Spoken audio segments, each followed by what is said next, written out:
Um, I'm in a room alone, so I feel very lonely here. So you putting questions in the chat actually is very helpful for me, and I know that, people are listening and thinking about this stuff. So, please go ahead and ask questions as we move forward in the lesson. It would be really helpful for me actually if you ask questions. It's actually a really nice thing. Um, so. Okay, so some people have some questions about summary questions. We'll get into all that. Um, okay, so a little about me really quickly. So my name's Josh. I studied the ESL in college, and I have 10 years of experience. I teach all the TOEFL sections. I like to make videos, write articles, and yeah, that kind of stuff. This is one of our students at Tenista. If you ever want, some practice questions, or you need a TOEFL teacher, or you need practice tests or something like that, you can always visit tstprep.com. We have all that kind of stuff, and our students really like us, I hope. So yeah, check out tstprep.com if you're interested in more of that stuff. Okay, let me ask you, what do you think is the best way to improve your TOEFL reading score? So most students, if they need help with TOEFL reading, they need to improve their score, right? So they took the test and they didn't get as good of a score as they wanted to get. So then they go home and start practicing. And so, what do you think is the best way to practice when you're at home? So, I want to talk to you a lot today about, practicing at home and, doing that kind of stuff. So, what do you think is the best way to practice at home? Um, and I'm going to look in the chat later for some of your answers. There's a little bit of a delay, so I'll wait for a bit. But let me tell you what ETS says. So ETS is the company that makes the TOEFL, and they have, a bunch of books about the TOEFL, and they even give some advice on how to improve your reading. And this is what they say. The best way to improve reading skills is to read frequently and read many different types of texts in various subject areas. So, for example, science, social science, arts, business. So, this is what they say. They say, read a lot of stuff. They say, read a lot of stuff and, read a lot of different stuff and you'll do better. So, that's not bad advice, to read a lot of stuff. I mean, reading a lot of stuff will definitely help you, but it's not so it's not so helpful for you studying at home. So when you're studying at home, you say, okay, great, I'm going to read a lot, and you start reading a lot, but it's not so helpful because you don't have a kind of, plan for improving. You need a plan for improving to help you get better at what you're reading. I mean, I could read all the books behind me, but that doesn't mean necessarily that I'm going to improve my TOEFL score, right? So we need to improve our TOEFL score. That's the goal here. We want to find ways to improve our TOEFL reading score. So how are we going to do that? All right. So we're going to talk about three main areas in this little lecture here. We're going to start by talking about TOEFL vocabulary, and then we're going to move on to the TOEFL iBT reading in 5 minutes. So just a really quick outline of the TOEFL reading in case you don't know about it. And then three strategies to help you improve, three TOEFL reading strategies to help you improve. And so, so now I'm just looking at the chat to see if anybody has any ideas like how to practice at home. So Angel recommends reading about academic topics. So just like ETS says, right? But we need some type of plan, right? We can't just read a bunch of academic books. We have to figure out a way to use those books to actually help you improve. I mean, reading is helpful, but you just need a little bit more of a strategy, a little bit more of a plan. That's the idea here. Betty asked me about how can I save time because the time is too short, time management. So I'm going to talk about that a little bit later, about how to manage your time. And I'll talk about that more as we go. And So one person, I can't pronounce the name, but they said read a lot about the same passage. So read the same passage again, and so that could be helpful for you if you read the same thing over and over and over again. It sounds boring. I don't want to read the same thing over and over again. It's actually pretty good advice, because reading the same thing over and over again is actually helpful. Because you can learn new things the second time you read it, the third time you read it. You can remember what you learned before. So repetition is a part of it. But yeah, that would be pretty boring to do. So we want to try to balance that out a bit. So we're going to start by talking about how to improve your vocabulary. How to improve your vocabulary for the TOEFL. A big part of the TOEFL reading is vocabulary. One thing students often come to me, they want to know like a secret tip, a secret trick, a secret thing that's going to help you kind of jump up your TOEFL reading score. There's some tricks, there's some tips, there's some, kind of little secrets here and there. But most of them are not the big thing that's going to jump your score. They might help you understand the test a little bit. But really the thing to keep in mind is that the TOEFL reading section is easy if you understand the passage and the questions. Now, you might be thinking like, okay, so what? That's not helpful. The idea here is that if you don't understand the vocabulary of what you're reading, then it's really hard to answer the questions correctly. No matter what strategy, no matter what tips and tricks, if you don't understand it, you can't answer the question. So we want to work on, some of you guys might need a little help in building your vocabulary. Now, I know time management is also an issue, and I'll talk about that as we keep going here. So let me ask you what you think about this question. At your current level of English, how much of a reading text should you understand? Should you understand 70%, 90%, or 98%? What do you think? How much of the text do you think you need to understand? So let me know in the chat what you think. I'm going to kind of spoil it for you and just give you the answer right now. But I'll show you what it looks like if you know 70%. It looks something like this. What if you know 90%? Looks something like this. What if you know 98%? It looks something like, or 95%, it looks something like this. Out of 100 words, you don't know 5 words, 95%. So as you can see, if you only understand 70% of the passage, it's almost impossible to understand it. So you really need to work when you're practicing at home. One thing I encourage students is to actually read things and watch things and listen to things that are kind of easy and kind of fun. I know that maybe nothing academic is easy or nothing academic is fun. I'm sure, that there's some people who might feel that way. There's not too much academic stuff I find easy or fun, and I'm a native speaker, so I understand that this might be a challenge, especially for the TOEFL. But if you're doing TOEFL passages, you're practicing TOEFL passages, and it looks like, and let me go back to the other slide. If it looks like this, that you really don't understand a lot of what you're reading, you probably have to work on easier text. You probably have to practice with things that are a bit easier for you. A lot of times people, when they practice for the TOEFL, they think they have to do TOEFL stuff. And that's not necessarily true.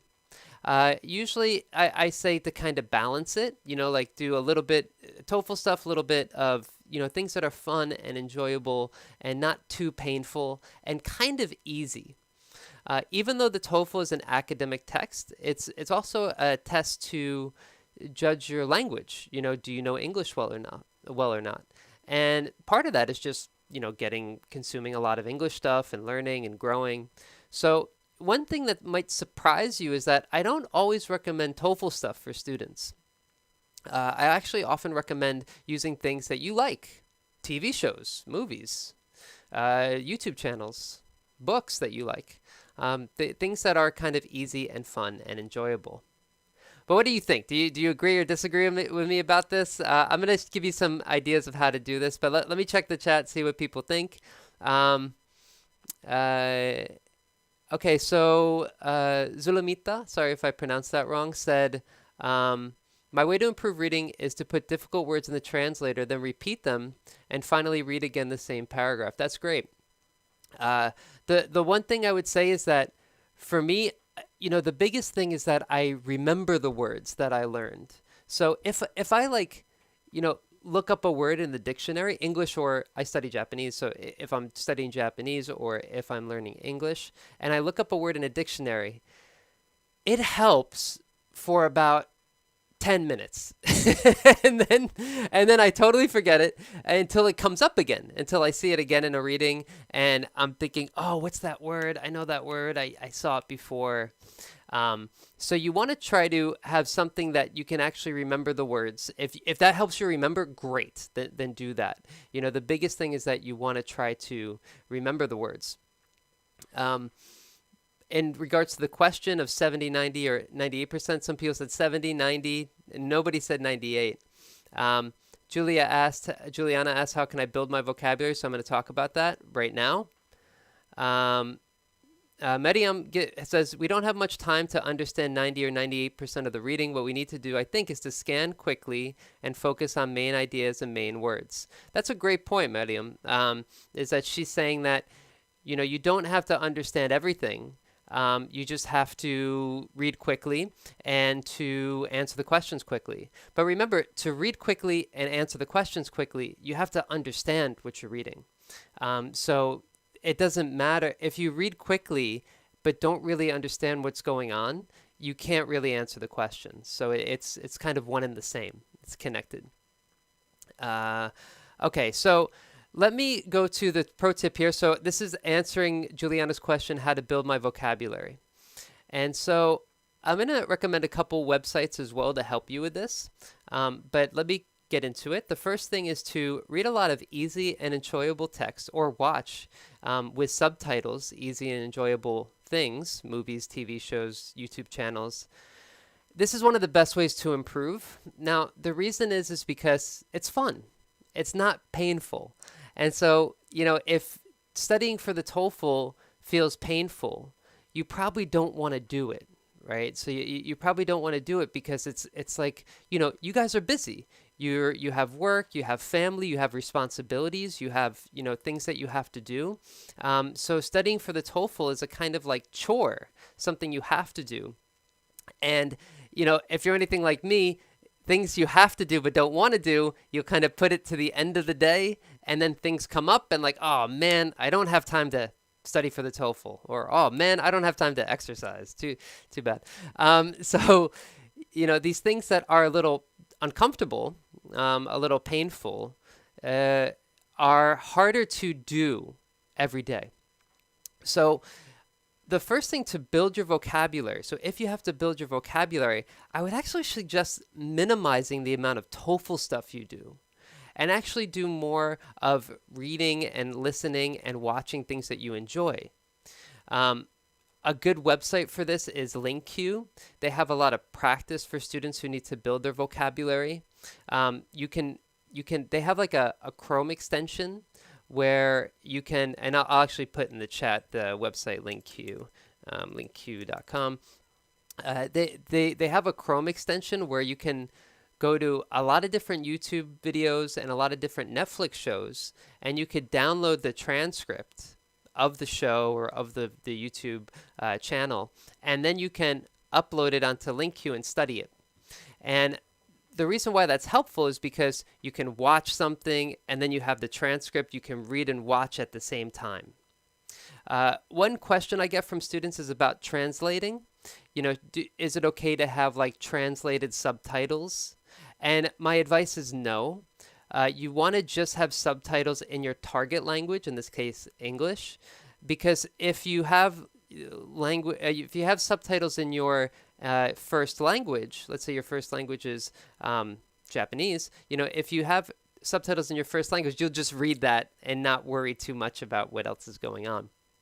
So it's not just watching things and enjoying it, but it's also, focusing on what you're watching, focusing on it deeply and the language, not just the story.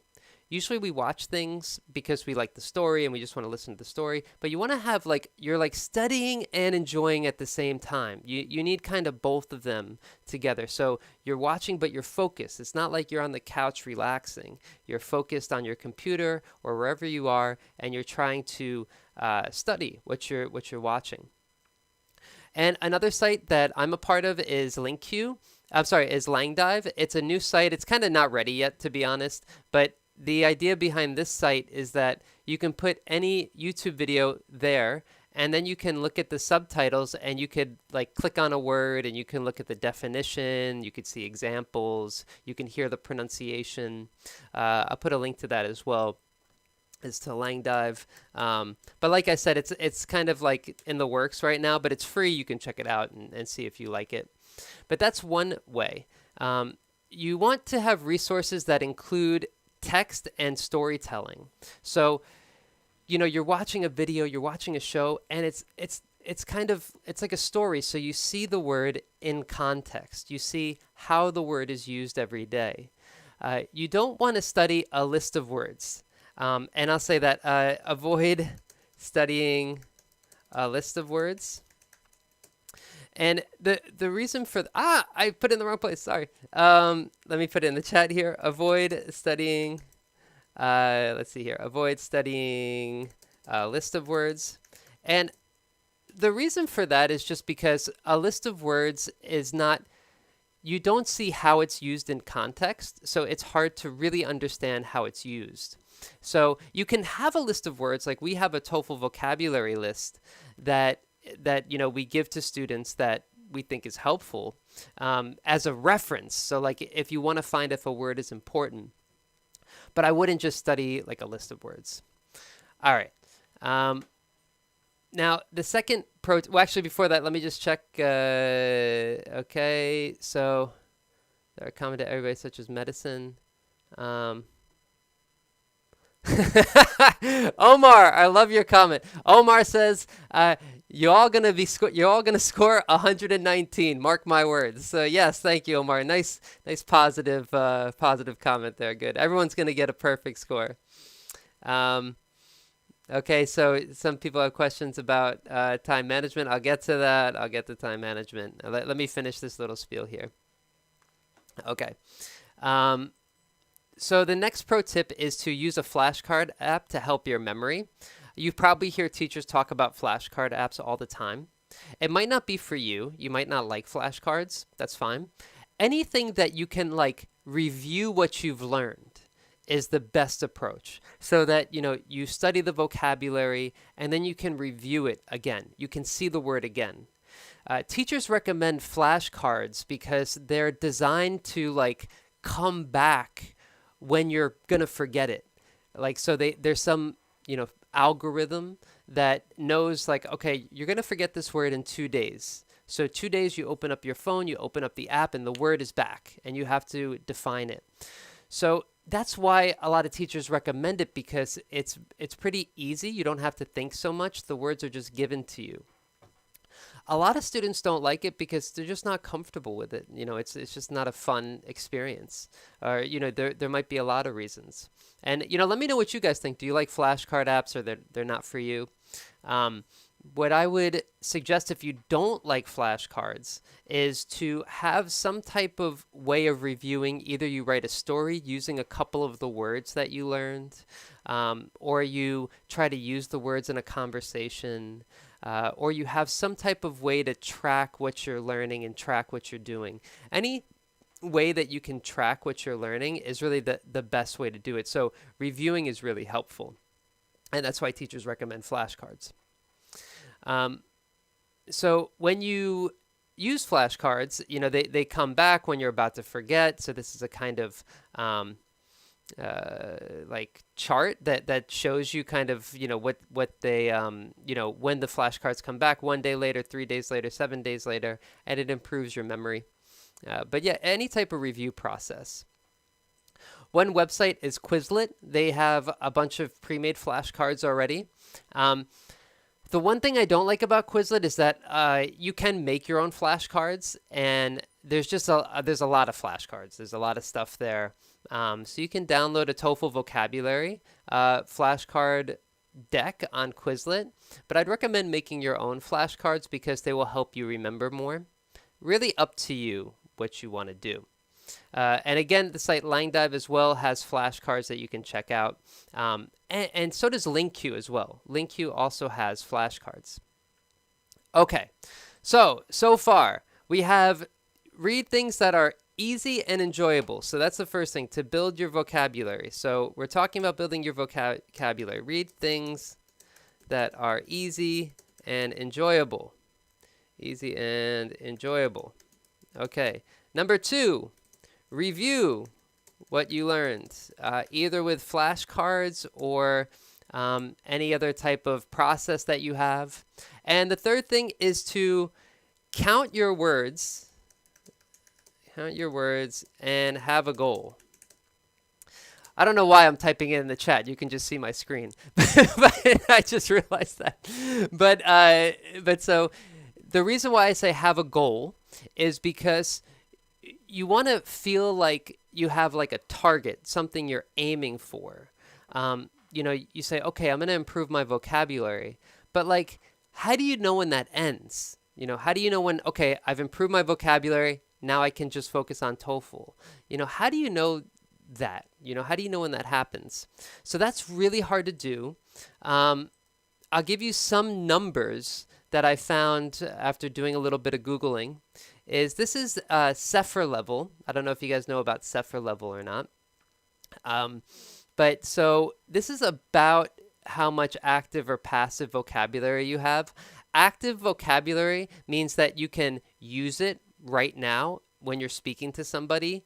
Passive is like you can understand it when you hear it, but it'd be harder for you to use it. So that's active and passive. Anything that you can do to improve this word count. So this is another chart here that shows, I probably shouldn't zoom in. I don't want to mess up anything. But like, if you want to score, like Omar said, a 119 for everybody, you're probably at a C2 level. And to have a C2, you probably need to know about 10,000 words. C1, you score between a 92 to a 116. And B2, you could expect to score between a 56 to a 91. So that's a big range.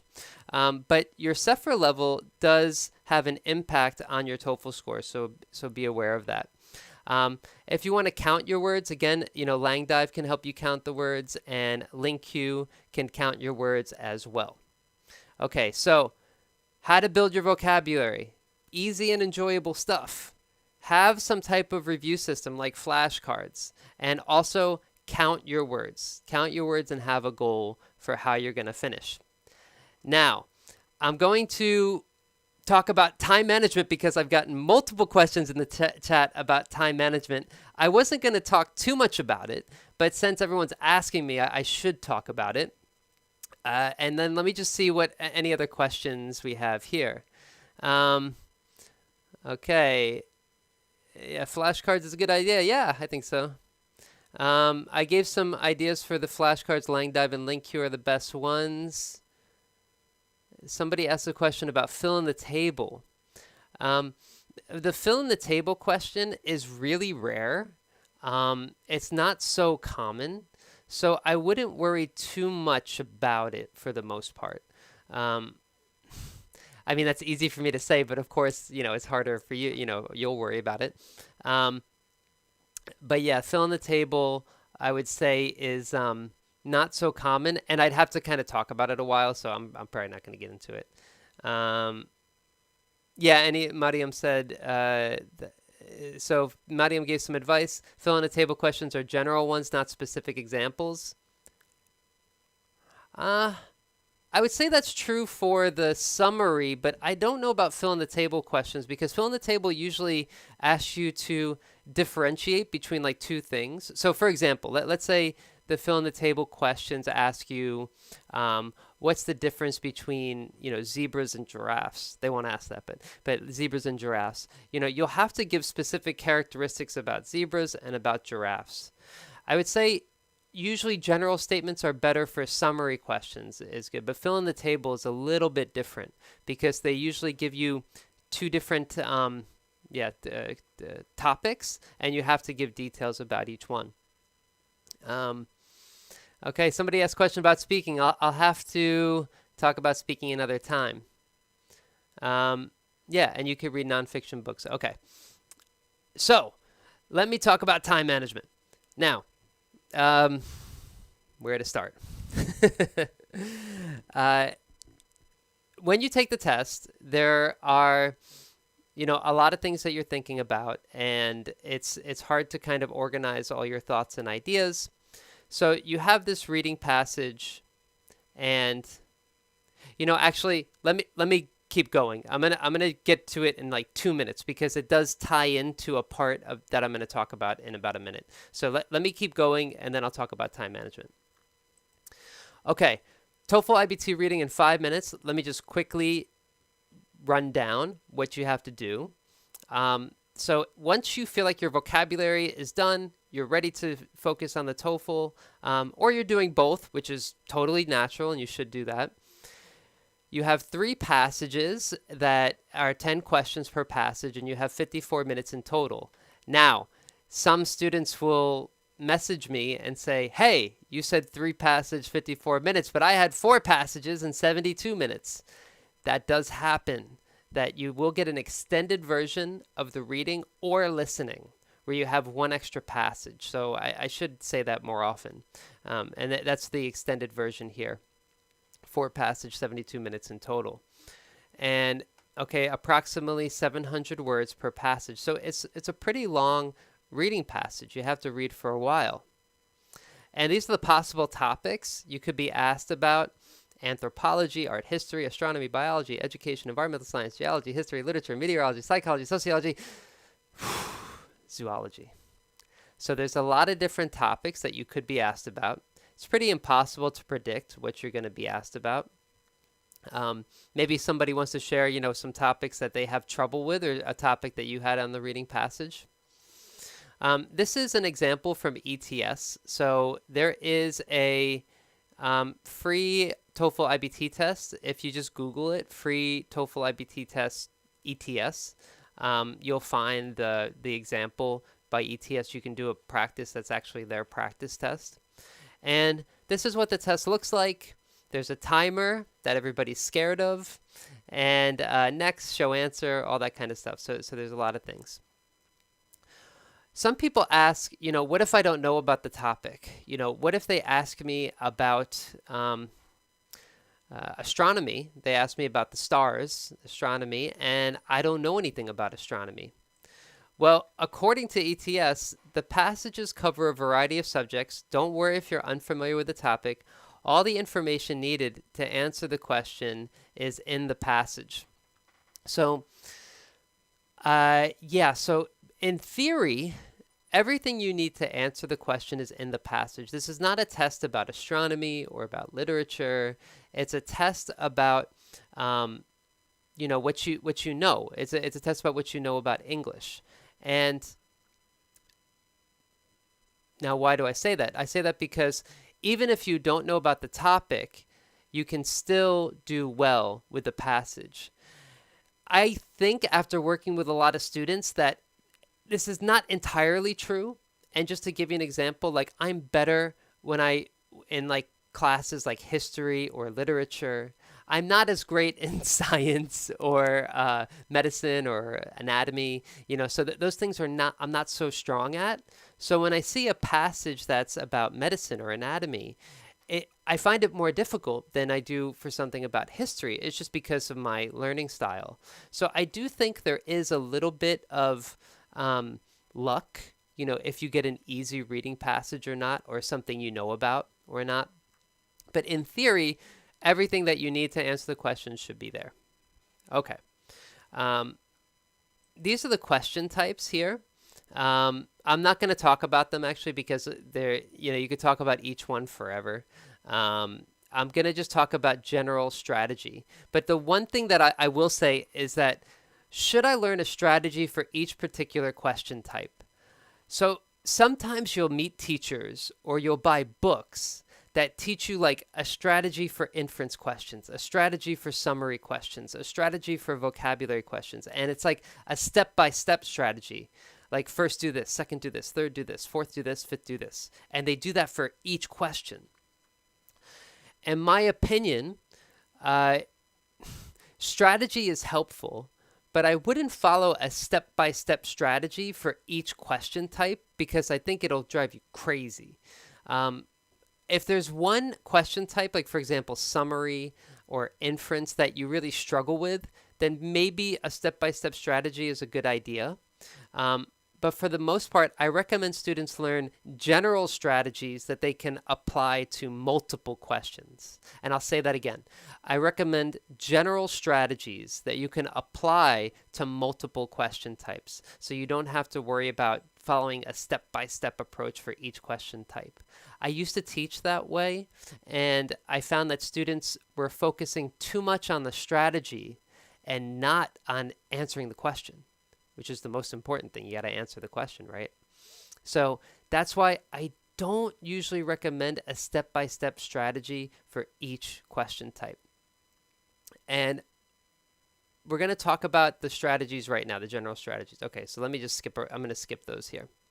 Okay, so now let me finally get to time management, and these strategies tie into time management. The first thing is to skim the reading passage. So let me ask you, when you do a TOEFL reading, should you read the passage and then answer the questions? Or should you read the passage and answer the questions at the same time? Or should you do something else? Is there another strategy you have? Let me know in the chat and I'll check them out in a minute. But I'm going to tell you the answer that we usually recommend. And it's here, is to skim the reading passage. So if you've taken the test before, some people take the test and don't prepare much. And what they do is what they normally do, is that they read the passage and then start to answer the questions. And then they realize, oh my goodness, the time is running out and I'm not going to answer all the questions. Because you really don't have time to read the passage and answer the questions. You have to do both at the same time because you don't have the time to do it. You just don't. There's not enough time to read the passage and take your time and understand it and then answer the questions. You just don't have time. So you do have to do both. Like you have to kind of read and answer the questions at the same time. And so let's see here. Okay. So Elena says she reads all the passage and answers the questions. Let me know, do you have enough time to answer all the questions? I really wouldn't have enough time to answer all the questions if I read the passage first. And yeah, so Mariana said that she reads and answers the questions at the same time. So Mariam says she goes directly to the questions, and for her it works. Yeah, so everybody's different. That's one thing to keep in mind, is that you kind of want to experiment. You kind of want to test to see which style works best for you. And so if you skim the passage, it looks something like this. Don't worry about reading the text. It's really small.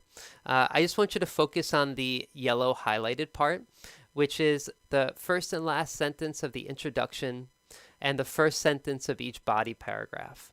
So those are the things that I usually recommend that students focus on. If they're going to, if you want to read the passage first. And so I wouldn't read the whole passage. I would just skim. I would, read the introduction, maybe the first sentence and the last sentence of the introduction paragraph, and the first sentence of each body to kind of get an idea of what this is about. Now, the reason for that is because what you're doing is you're actively reading. So what does that mean by actively reading? That you're getting a little bit of experience with the whole passage. You're getting an idea of where they're going with the passage. Like if you just see the title and it says, astronomy. They could go in a lot of different directions in the passage about astronomy. So you want to get an idea of where the passage is going. And just to give you an example of this, to show you when you don't have any experience with a reading and you have some experience with a reading. Let's say, for example, you read this little tidbit from Japanese history. It says, Daisendo Kofuin is a fine example of Kofuin period keyhole tomb that is said to be the grave of Emperor Nintoku. Now, if you don't know a lot about Japan or the Japanese language or Japanese names, this is really hard. Because there's a lot of vocabulary that you're just not familiar with. You have no experience with it. You don't know about the way that the language works, the Japanese language works. So it's a lot harder for you to understand this. Whereas if you have some experience, like if, I studied European history in high school, during the 17th and 18th century, King Louis XIV was the longest reigning monarch of a sovereign nation in European history. So you might not have taken a European history class. So a name like Louis, monarch, sovereign nation, these might be more difficult for you to understand because you're not familiar with it. My point here is that when you skim a passage, you just get a little bit familiar with it. You have a little bit of an idea of what's going on. And so you don't want to take too long with this. I would recommend 2 minutes, not that long at all, to skim, to get an idea, and then start answering the questions. And you don't have to do this. All this advice is just advice to help you. But that's what I usually recommend, is just to get an idea, you skim a little bit and get an idea of what you're going to read. And I'll read this. Skimming a passage should take you less than 2 minutes. Do it, read actively, and put yourself in a better position to answer all the questions. Yeah. So when you skim, it shouldn't take long. It should take less than 2 minutes. It will help you answer the questions, ideally.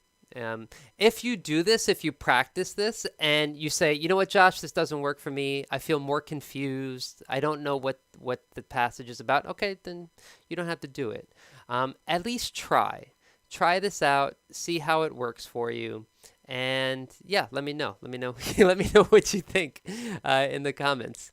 Yeah, and by the way, if anybody ever has any questions, you can always reach out to us at contact@tstprep.com if you have questions about classes or teachers or about YouTube, about some things here. We're pretty good with the comments, so if you leave a comment, we almost always try to answer it.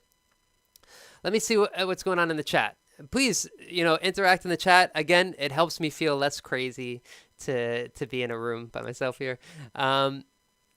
First and last sentences and last paragraph, first sentences of each paragraph, Azam said. Okay. Rajak, same. Nice. Al says, I just read the question and find the answer in the passage. Good. Yep. And Daniela says, there are people that read the first and last sentence of each paragraph. Do you recommend it? Yeah, I mean, it's pretty similar, is that you can read so this is, you're reading the first paragraph and last sentence of the first paragraph. The reason I do the first paragraph is because usually the last sentence is a kind of like main idea sentence, just like when you're doing writing. Usually when you write an introduction, you kind of give a general idea, and then the last sentence of your introduction is usually kind of like the main idea of the whole essay. It's the same for the reading. Yeah, so that's why the first paragraph, but yeah, I recommend that. That's fine.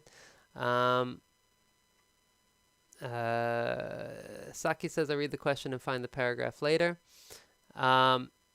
Okay, yeah, so, one thing to keep in mind about time management, by the way, this is really important, so pay attention to this. The questions go in sequential order. So sometimes students will say, how can I answer the questions if I don't read the passage? Or how can I answer a summary question if I don't read the passage? You guys probably know the answer. It sounds like you guys know a bit about TOEFL. But the idea is that the questions go in order. So the first questions will be about the first paragraph. as you go the second paragraph and third paragraph. And this is also to help you with finding the answer. So, and again, time management. If the question number 1 is here, the last sentence of the first paragraph, where do you think the answer for question number 2 is going to be? What do you guys think? It's going to be in paragraph 2, 3, 4, or 5. The next question will be somewhere around here in the beginning of paragraph 2. Most likely. Not always, but 95% of the time. So be aware of that the questions go in order so you can read and answer the questions at the same time. And that'll also help you find answers quickly. If question 1 is here, don't look for question 2 down here, right? Look for question 2 somewhere around here. The answer should be around there. Okay, so that's really important. And then about summary questions, when you get to question 10, when you get to that last question, the summary question, you will have read everything because you had to read everything to answer questions 1 to 9. Another thing about time management that I didn't include here. Don't skip questions. The reason for that is because when you skip a question, you have to go back to it later. And that kind of messes with your head and with time. So what I usually do is that I recommend students, they write on their piece of paper or on the board, the whiteboard, if you're taking the home edition of the test, the numbers of the questions. I'm gonna do it right now really quickly. So I don't know if you can see that my sloppy handwriting, but it says 1, 2, 3, 4, 5, 6, 7, 8, 9, 10. And what I'll do is that if there's a question that's hard, if there's a question that after a minute, 2 minutes, I really don't know the answer, but I have to move on. I have to answer the rest of the questions. So in that situation, what I'll do is that I'll circle the question and I'll answer it. And if I have time, I'll go back to it later. So in this situation here, I see number 5. Okay, if I have time, I'm going to go back to this question later. And I might even do this. I might even put like A and B and that I cross those out. I might think, okay, I'm going to cross out A and B. It's either C or D. I'm not sure which one. And so I'm going to come back to this later. Sorry for my bad. I have terrible handwriting. Okay, so that's how I would handle, like, if you need more time to answer a question, but you just don't have time, answer it, write it down in your notes, move on. If you have time at the end, you can go back to try to answer that question. All right, so next thing. All right, this is going to be pretty long. I hope you guys are still with me. I hope you find it helpful. Let me know in the chat what you guys think. I still got a little bit of things to talk about, so this is going to be over an hour. But yeah, let me know what you guys think. Is there anything that I can do, anything that you find helpful or anything that you would like me to go over before we finish up? But this is going to be like this could be a little time. Okay, so I should have thought about that before I made this. But here we go. So recognize paragraph structure. So this is the second thing. So we talked about skim. The next thing is recognizing paragraph structure. What this means is that, okay, well, I'm going to talk about what it means right now.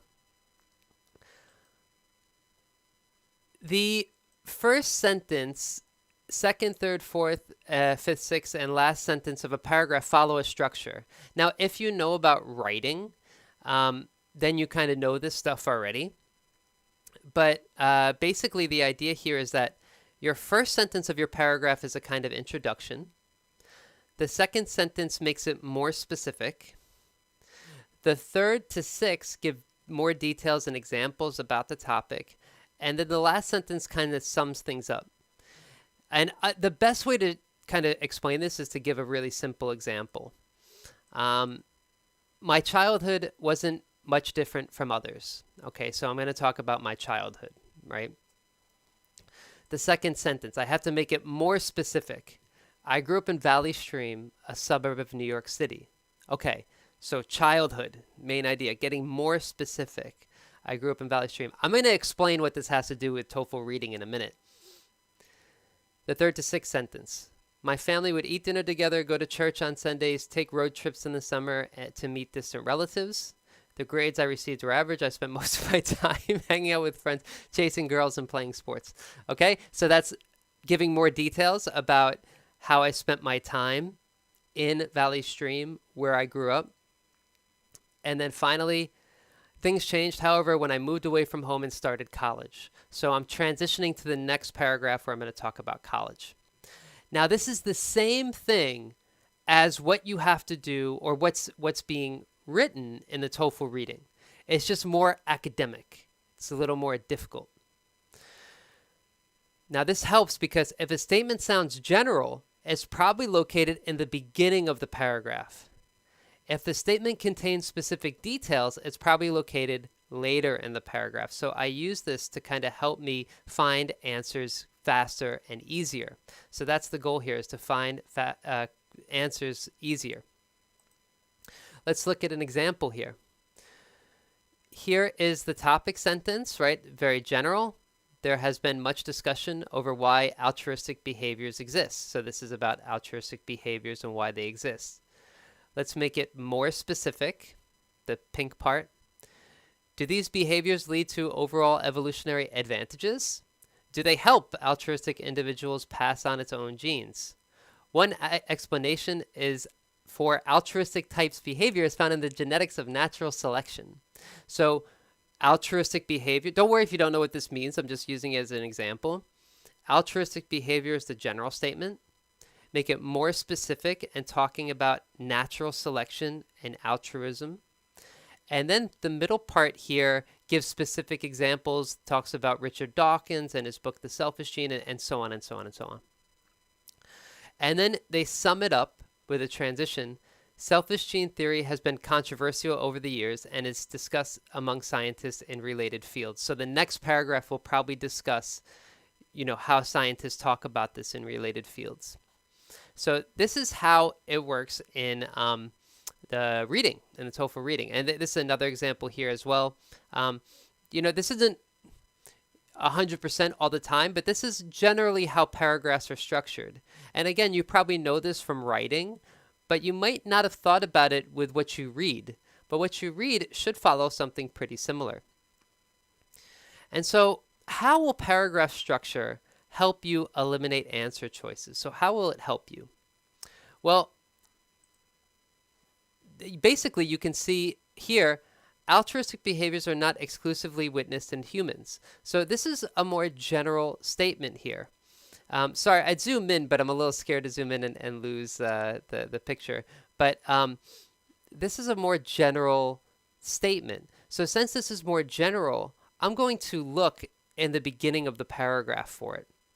It might not be there, might be the wrong place, but it sounds pretty general to me. So that's where I would look. Another example, so this is pretty good for insert text questions especially.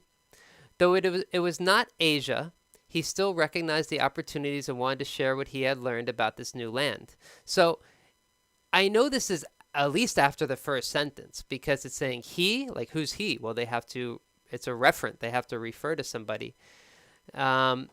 And though is a contrast from what came before, so it's definitely after the first sentence somewhere. And it's probably a little bit deeper in the paragraph. Okay, so the idea is that if they're asking for something specific, it's probably later in the paragraph. Another example here. Another example here. What did transcendentalists do? Transcendentalists, it's in the first sentence here. A new intellectual movement known as transcendentalism began to grow in the Northeast. So I have to look here to see where transcendentalists are. Here they are. So it sounds, I want to give this example because it sounds general, but it's still in the middle of the paragraph. It's still right here. So that's another thing to keep in mind is that it doesn't work all the time. So I like giving tips and tricks and strategies and then telling people it doesn't work all the time because I want you to understand that it's just a strategy. It's just a tip and trick. It's not something that works 100% all the time. It's just something that I hope you guys find helpful. So that's the second one, to know the paragraph structure. I'm going to get into one more, but I want to check the chat, see what people are saying.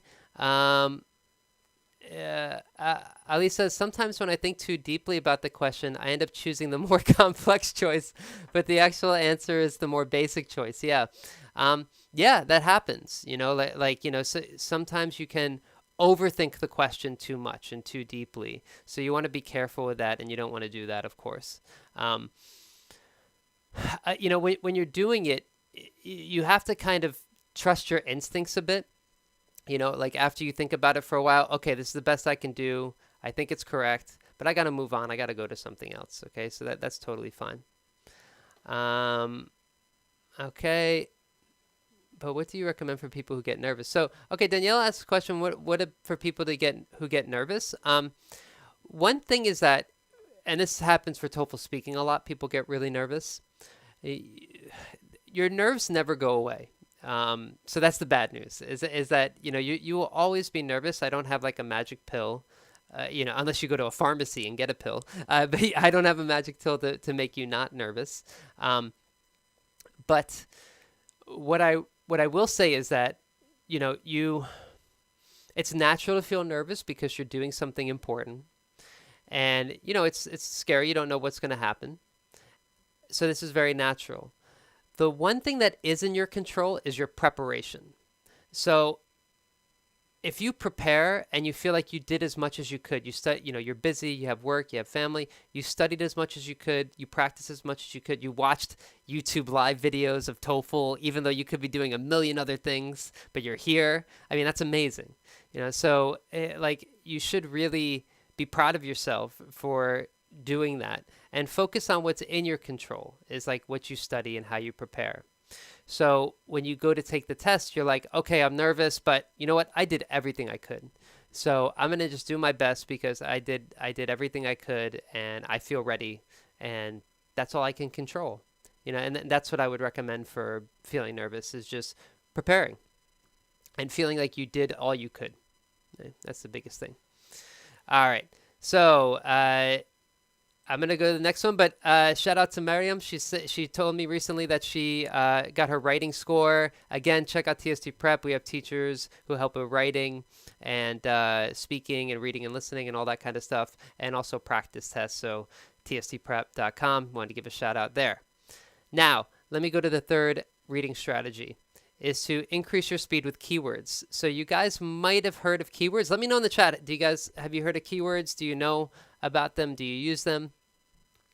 Let me know in the chat. Let's see here. Okay. All right, so here, what are keywords? Keywords provide the most valuable information in a given statement. They usually consist of nouns, verbs, and adjectives. So what does that mean? It basically means that the most important words for you to focus on when you're answering the questions are nouns and verbs. So in this example, the cat is in the house. Cat and house are the most important words for you to focus on. So you want to use keywords because they'll help you read faster, find information faster, trigger active reading strategies, and you become a more efficient test taker. So that's my little sales pitch for keywords, is that it'll help you be more efficient and go faster and just find the answers easier. So a couple things to learn about keywords. The first thing is that keywords are not function words. So they are not words like prepositions, articles, auxiliary verbs, modals, conjunctions, pronouns, demonstratives. So when you're reading a question, so this is why this is helpful. When you're reading a question, you want to focus on the content words, like game theorists here, discovered. Any of this extra stuff, have, about, in, they could help you, understanding the question, but really you want to focus on the keywords because there's so much text to read and so much text to focus on that you really want to try to narrow your focus on just the most important things. So the other thing is that keywords are usually content words. So they're usually nouns, adjectives, adverbs, and the main verb. So here I highlighted them. So game theorists discovered altruistic behaviors animals. So those, I just focus on those words and they will help me answer the question faster. Keywords do not include typical TOEFL question wording. So then we get rid of the what and all that kind of stuff. And then we just have Columbus here, solar systems, earliest history. So, you know, you might, this is kind of extreme. You don't have to go this far. But the general idea is that instead of focusing on all this text here, you can focus on just a few words to kind of help you find the answers faster. That's the idea with keywords. They're just a little tool to help you find the words faster, find the answers faster, because you need to manage your time, as we've talked about already, and part of that is finding the answers, and keywords are a big part of that.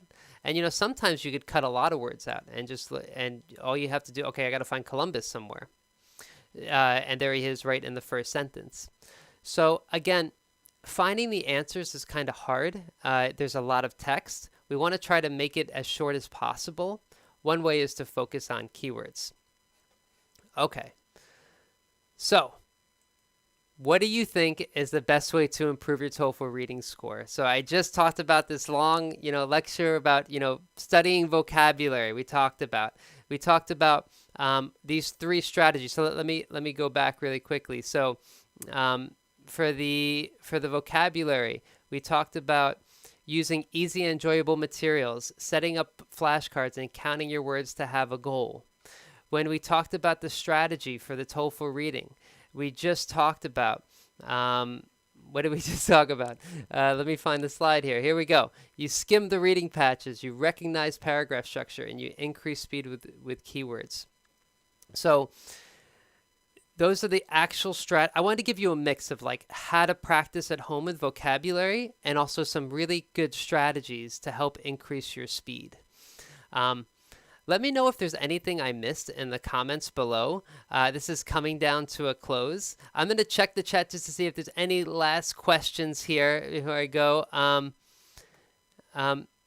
Somebody is going to start a group in WhatsApp, so guys, check out WhatsApp. Maybe you'll find something there. So Betty said, I always feel nervous about taking tests, especially reading tests. Yeah, I mean, like I said already, the only thing you can control is your preparation. So just focus on your preparation. Okay, with the questions about identifying main idea of the reading passage. Can you give us some tips for this one? Okay, so most of the time they don't ask you about the main idea of the reading passage except in summary. I have once in a while seen like, what's the main idea of the paragraph? This is kind of a random question that is not in books as far as I know, but sometimes it's on the test. I would probably use the same strategy that I would use for the summary questions to answer the main idea for the paragraph, or the strategy for answering the gist of a listening passage as well. Okay. Okay, so somebody asked a question about focusing. Bhagya says, I find it very hard to focus in the reading section with all the loud noises. Well, I don't know why there's so many loud noises.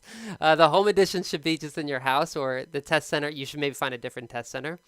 Loud noises are out of your control. If you're going to take the test in a place that's loud, you should probably practice in a place that's loud. I know COVID, it's different. It's harder to get out to cafes and stuff like that. But, either do it at your house with the TV on or something. Practice in a way that is loud to help you kind of improve your focus so you can get used to it. Okay, Karen. Hey, how are you? Good to see you, Karen. We met last week, and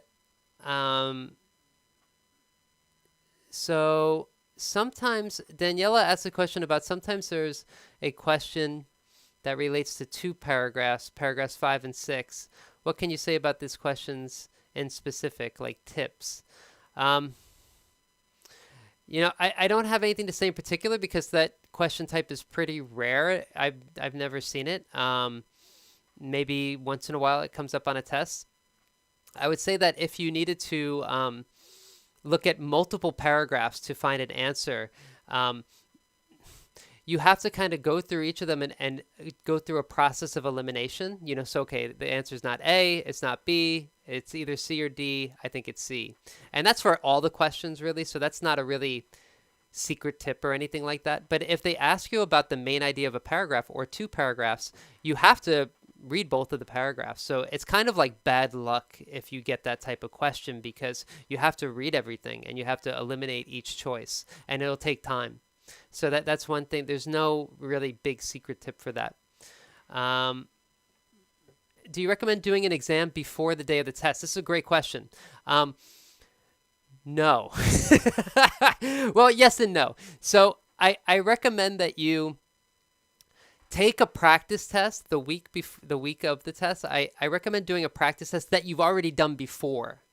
So if you do a new practice test the day before the test and you do badly, it's gonna really hurt your confidence. So do a practice test that you've actually done before, so you can remember everything you've learned, and also you'll probably get a good score, and so it'll help motivate you a bit. And let me, you know what? I just realized I should change my screen here. Okay. Let me see here. Okay, that's that. Okay, day before exam is a tough day. Yeah, so I wouldn't try to do anything new the day before the exam. Yeah, just review what you've done already. Okay, some of the questions so some people are going to go to WhatsApp. All right. That's it. I'm going to start doing these live lessons every week, actually, because I kind of like doing them. I hope you enjoyed it as well. I hope you found it helpful and useful. Again, visit tstprep.com. We have all this good stuff, and that's it, guys. Thank you. Thank you so much for coming. I appreciate your time, and let me know if there's anything else you want me to cover. Next time, I'll be doing mostly speaking and writing workshops, where we look at students' speaking samples and writing samples and kind of go over them together. So that's what I'll be doing most of the time with these live lessons. So, yeah. All right. Thanks for watching, guys. I'll see you in the next one. Take care. Bye.